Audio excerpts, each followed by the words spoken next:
3年前，我家吃饭用的桌子是一种底下带滑轮的可移动式餐桌。这种桌子看似方便，实际上给我带来很大困扰。孩子经常推着桌子在家里乱跑，我很怕他撞到自己。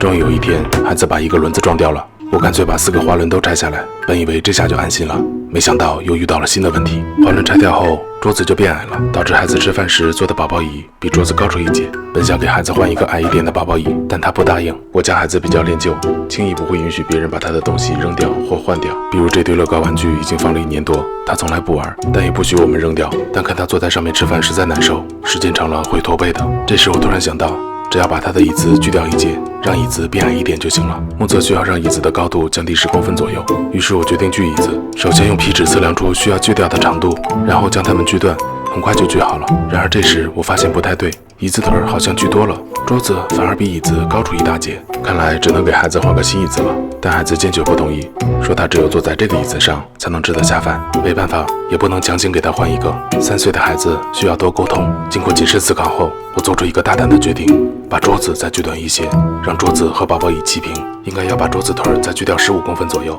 于是我再次用皮尺测量桌子腿的尺寸，然后将多余的桌子腿锯掉，很快就锯好了。但现在又有新的问题，桌子高度降低后，大人坐的椅子高度就不合适了。于是我把椅子撤掉，换成4个小板凳。大人受点委屈没关系，千万别苦了孩子。然而这时我又发现，桌子竟然也锯多了，宝宝椅的高度又再次超过桌子。没办法，我只好把宝宝椅再锯掉一点。但锯完之后还是不行，桌子的高度又再次超过椅子。直到这时，我终于发现，我用的这个皮尺根本就是一个长度不均匀的破纸。我突然想起来，孩子以前经常用这个皮尺拉桌子走，假装自己是火车头。问题终于找到了，最后我总算让桌子和宝宝椅在同一高度了。但现在的桌子比小板凳还要矮，于是我把小板凳撤掉，换成垫子。从那天开始，我家的饮食习惯发生了重大变化，不管吃什么东西，都好像在吃日料一样。有天我突然想到，我可以把这个宝宝椅改装成可以调整高度的，就像办公用的椅子一样，那样我就可以买个新桌子了，只要再买一个可以升降的底座就行。去网上找了一下，还真有卖的，而且分为 A、B 2款。我问卖家这2款有啥区别，卖家说没啥区别，价格也差不多。B 款的伸缩范围要长一些，那我肯定买长的，傻子才买短的。收到货后，我把底座和椅子组装在一起。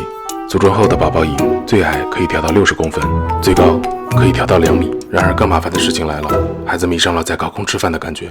每天我们在下面吃完饭，还要上去给孩子喂饭。邻居来串门的时候非常好奇，为什么我们的桌子这么矮，还要在旁边摆一把梯子。最后我实在受不了了，强行给孩子买了新的宝宝椅和桌子。孩子勉强同意使用新的宝宝椅，条件是原来的也不能扔，必须在家里摆着。于是家里又多了2堆垃圾。这堆垃圾摆在家里实在太闹心了，有什么办法能让这堆垃圾变得有用一点呢？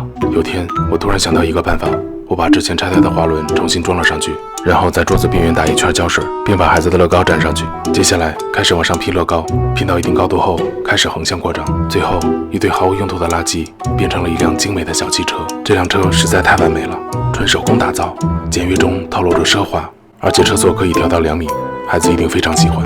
孩子回家后，我迫不及待地向他展示我的劳动成果。他看了一眼说，太丑了，扔了吧。现在轮到我不想扔了，这辆车简直是个艺术品，扔掉太可惜了。而且我问了专业人士，他们说我这个作品至少需要200块钱，他们才肯帮我拉走。